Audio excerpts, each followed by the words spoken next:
Hey guys, welcome back to my YouTube channel. I know it's been long, it's been really long since I posted any videos on my YouTube channel, but guess what? You Shorty is back with a banger. So let's talk today. I'm here to talk to you today. Okay, let's do this.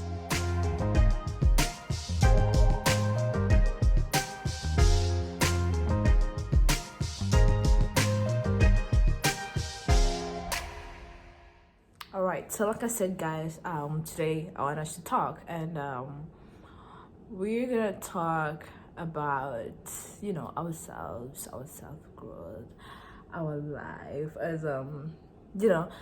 Basically, I'm gonna talk about life. So I already made a video about life as international student, but today I'm gonna go deeper about it.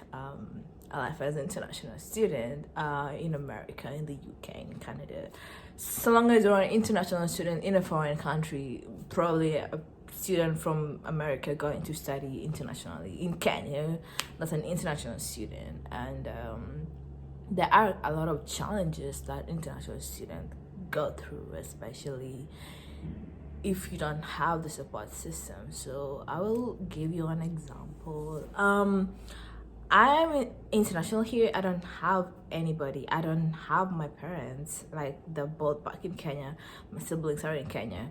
I have a few friends of mine who are in Kenya, and majority of I don't have like a big circle of friends, but most of my friends are here, but like they're in other states, they're kind of far away. So like for me, they're flights away. So for me to go and see them is like a flight away. So I would like to talk about that. That can be really quite hard. And for you like to honestly go to a different country and just like stay there, especially if the country or if the state you're into is really cold, like winter. So I'm in a state, Minnesota, which is very cold. Honestly, I think my life would be much, I'm not saying my life is not good right now, but I'm just saying like my life probably would be much better if I was in another state where there is sand, probably like Texas, California, wherever, where it doesn't snow. Like yesterday, for example, I almost got like I had a lot of, what was it yesterday? Yes, like frostbite. Like it was intense because I don't have a car. For me to get a car is a process, and for me a car is not like my priority, that. So it's kind of really hard for you to like be where I am.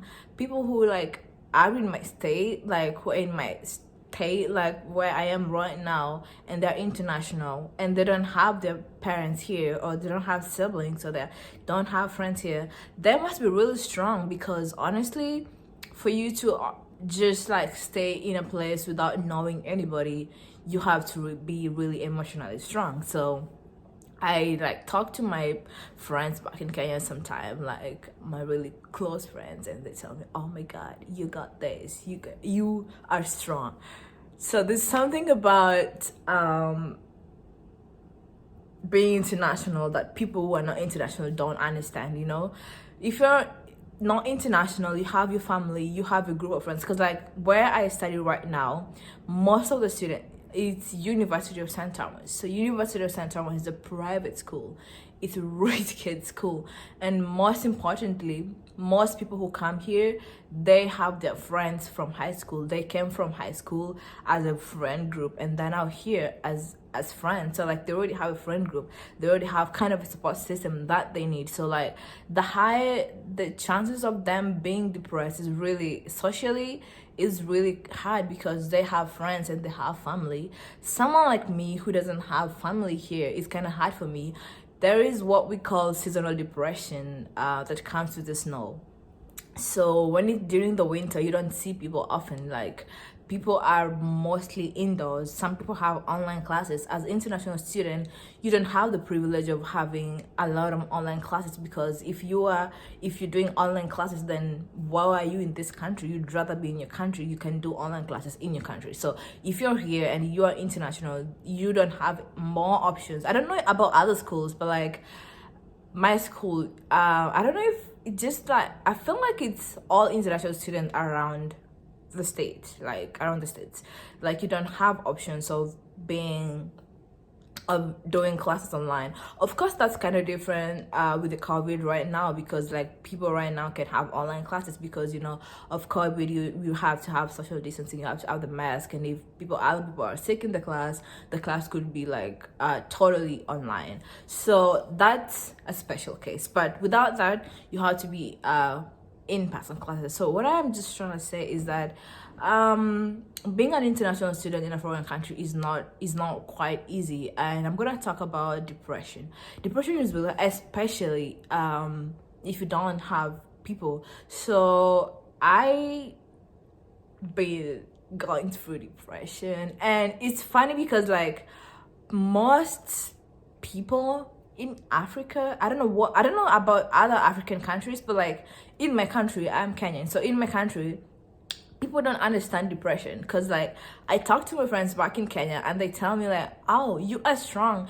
you're gonna be fine. I'm like, dude, you don't understand when somebody is really depressed, like especially in the winter, the seasonal depression, you add to your depression, it's another whole type of disease. It's like a disease, because like you are depressed and probably don't have anyone to talk to. You talk to your parents and they're like, you don't need to be depressed, stressed, whatever. You are strong. That's what my friends used to tell me, like, you're strong. Like even my closest friends, like they tell me, you know what, you're strong. We laugh about it, but deep down when I'm alone, I say, you guys don't get it, because I am really depressed, and I think I need help. I need people to talk to, because like it's really depressing when you are depressed and then you are depressed and then you are suicidal too. That could be really hard, and I've been like struggling with both of those two things, and it's not fun at all. So being an international person requires a lot of being strong emotionally, which I think I am.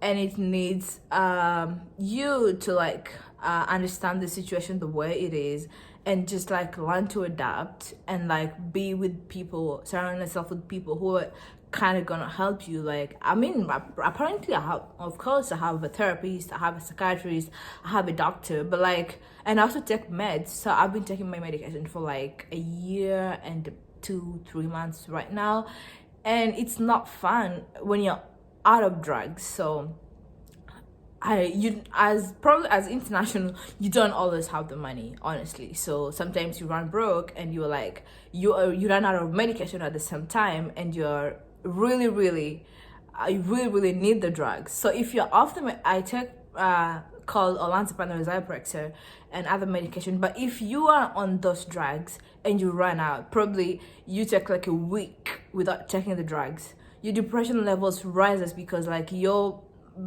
brain is trying to adjust to this fact that you don't take meds anymore. So when you're trying to adjust, like your depression just gets really high, and if you're someone who is really suicidal, that's the stage where you could commit suicide. And this is why I say like it's really important for you to have a support system, to have people you can talk to when you feel like I feel like I would probably be dead right now if I wasn't like, because I think about committing suicide sometimes, but I don't do it because I feel like, no, it's not worth it. Something just tells me at the back of my mind, like, whatever you're doing is wrong.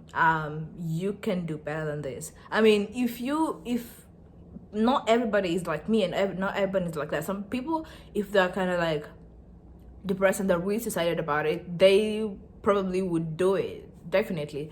But I've been able to control it. So it's really good to like probably like always save money sometimes, so that when you run out of drugs, you are able to like get them immediately because it takes you time for your body to really adjust to not taking medication. So there are a lot of side effects that come with the medication for depression too. So because for me, I am right now like pre-diabetic, so I go to the gym every day, because when you guys see me all posting about me going to the gym, I'm really proud of myself, because like I am trying to get rid of the diabetes thing. So I am pre-diabetic right now, so I have to get rid of that. So I have to go to the gym every time. But that kind of worries me sometimes, because like I still take the meds, and the meds have high cholesterol. So the high cholesterol raises your blood pressure, whatever, and gets you to be diabetic. So like if you're on the drugs, sometimes you really want to, so maybe something that can help is just like being going slow on the drugs and reducing the doses, but still, you know, because when you're out of the drugs, for me sometimes I am not able to sleep. I stay the whole night, and then when I'm back to the drugs after 1 week, I take the meds and I sleep for a whole day. Like it's a struggle, but like, you know, I feel like as international you got this. So yeah, that's one thing I wanted to talk about today. So I think I will be talking more about it. So yeah, I think it's really sometimes good to talk about these things because you have nobody talking about them. All right guys, that's all I have for you today, and thank you for watching this video. So remember to like, to share, most importantly, and to subscribe. Let's hit 500 subscribers, right? Probably, because yeah, it's a step, you know. So let's hit 500. Remember to just share and to like, and to, if you like, you want to comment. All right, bye bye.